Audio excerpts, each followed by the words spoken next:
I've asked Nathan Shafer to join me from Shafer Heating and Cooling here on the program today to talk about what's going on right about now, and that is the summer heat. And how does the summer heat affect our air conditioning systems? Nathan, how are you?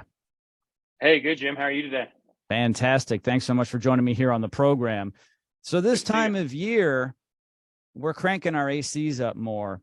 And of course, they've been maintained, right? Everybody, you got to have that maintained a couple times a year. And you've got the air filters replaced and clean. And of course, the refrigerant, Freon, if you will, that's been topped off and, it's running well. But not everybody has done these things. So what happens when the AC system is working in 90 plus degree weather? There's some humidity involved. How hard is it on the system? Man, it's extremely tough if we're not taking those proper steps ahead of time and planning for it, So yeah, keeping that system clean and up to date, keeping those air filters clean, making sure that all the start devices and run devices and different things within that system are all operating properly and per spec. Man, we're setting ourselves up for failure. And you know when it's going to break, right? It's going to be on that Saturday. You got the kids' event or graduation or whatever the case may be.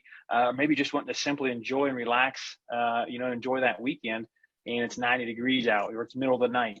And so definitely by prepping and having those things ready is going to make a huge difference. If not, then you're going to see higher utility bills. You're gonna suffer from comfort. Humidity levels are going to be off in the house. Things are going to prematurely break that wouldn't probably have broken if some of these devices were checked and calibrated or replaced if need be. Very simple parts versus the major parts if we just did those preliminary steps and had it checked out by our team. So I totally agree. If we had to abide by the FAA rules and regulations, the air conditioner would never break. Do you notice that planes don't go down that often? Well, it's true though, right? Because they're yeah, constantly, absolutely. constantly Yeah. being maintained. They bring those Yeah. into the hangar all the time, and they're changing parts and lubricating and hydraulics, all that type of stuff. Would keep the life of that unit running so much longer and so much more efficiently and so much more comfortably if we stay that religious, right, with those practices, for sure. Yep. So the heat of the summer is going to really be taxing on your system. So you want to make sure that you keep it maintained. That's really the message here, isn't it? Yeah, absolutely. I mean, the hotter it gets, the harder that thing's working. Just like if you or I go outside, I mean, the harder we're going to work, the harder we're going to sweat, the more fatigued and tired we're going to get. That unit's no different. So definitely want to make sure we're taking care of that and keeping it prepped and ready so that you have the least amount of breakdowns, and keep that money in your pocket, right?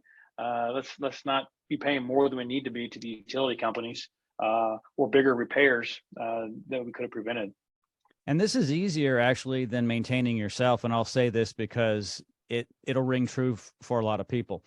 If you actually eat less food and you work out more and you're in better shape, you're going to spend less on food and you're not going to go to the doctor as much. And so you're going to spend less on medical. Now, a lot of people don't want to talk about that, but it's the same thing when it comes to maintaining your air conditioning system, like a car or a plane. Like I said before, if we just take the steps, it's easier. I'll tell you one thing, it's much easier to have your air conditioning system maintained than you losing weight and working out, because Nathan and his team will do all the work for your air conditioning system.